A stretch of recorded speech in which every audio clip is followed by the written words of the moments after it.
everyone, I'm Captain Logan, and this is a special edition of Superhero Rewind.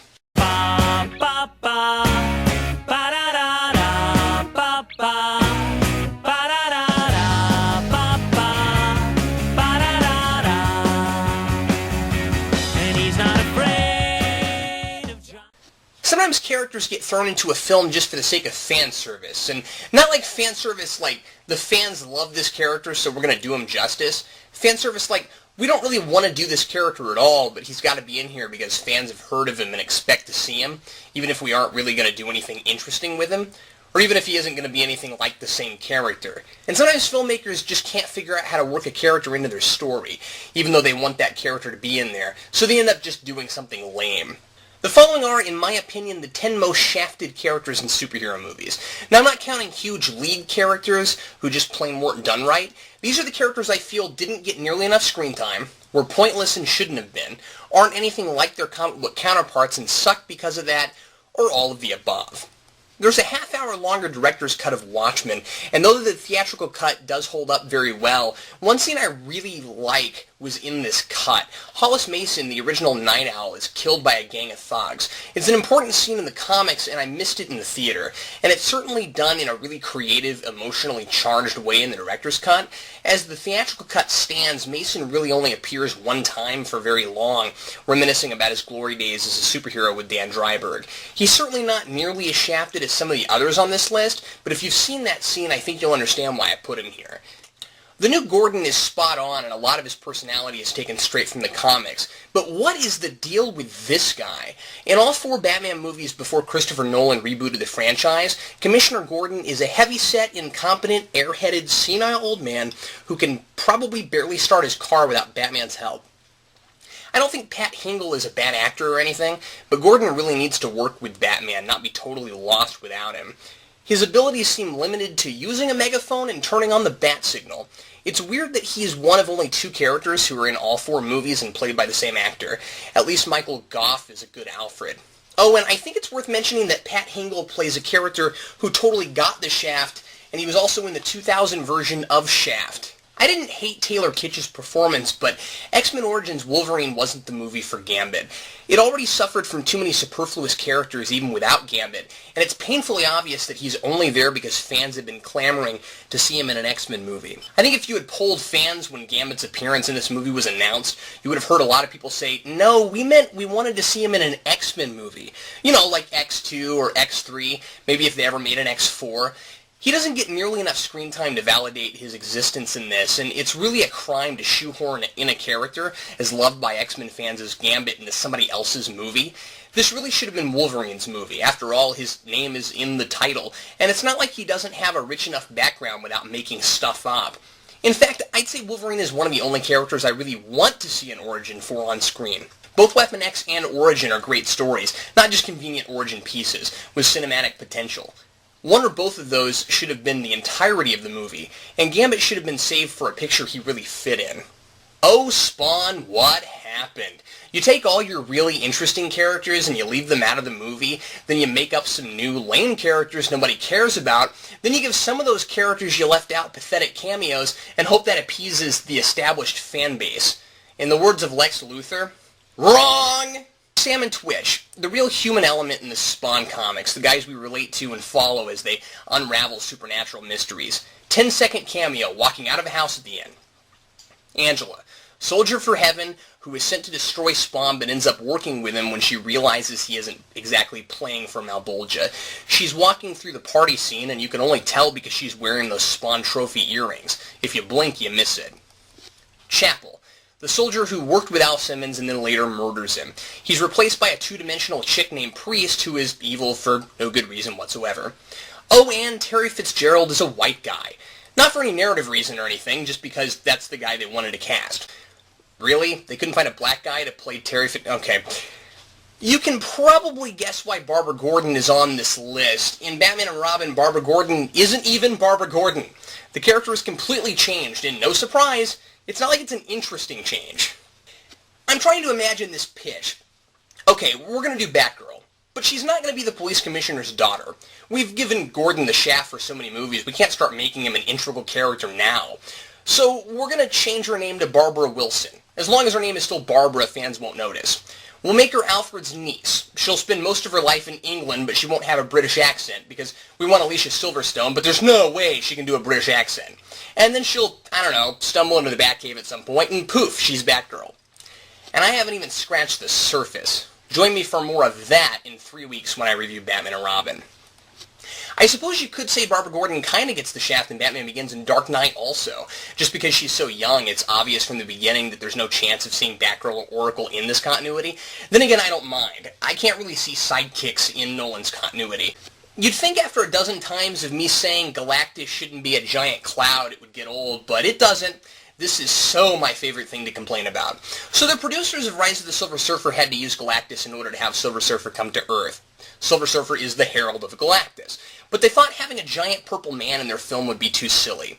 So you've got Johnny Storm stealing everybody's powers, you've got a guy flying around on a surfboard, you've got the Fantasticar, you've got Dr. Doom flying around on a surfboard, and most importantly, you've got the military deciding it's a good idea to work with Dr. Doom. But it's too silly to make Galactus look like Galactus. Now, a lot of people have said that the cloud isn't really Galactus and that he's, like, up inside the cloud, but if that's the case, at least give him a voice. This thing makes him look like a big force of nature, and you can't make a pact with a big force of nature.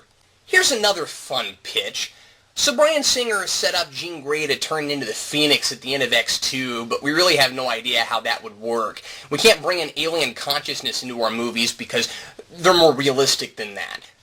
We'll do a metaphorical Phoenix that's really an evil personality, suppressed by Professor Xavier, and we'll say it's been in her head the whole time, but she never knew about it. Then it'll take over, kill off a couple of key characters, and then we'll kill her off at the end.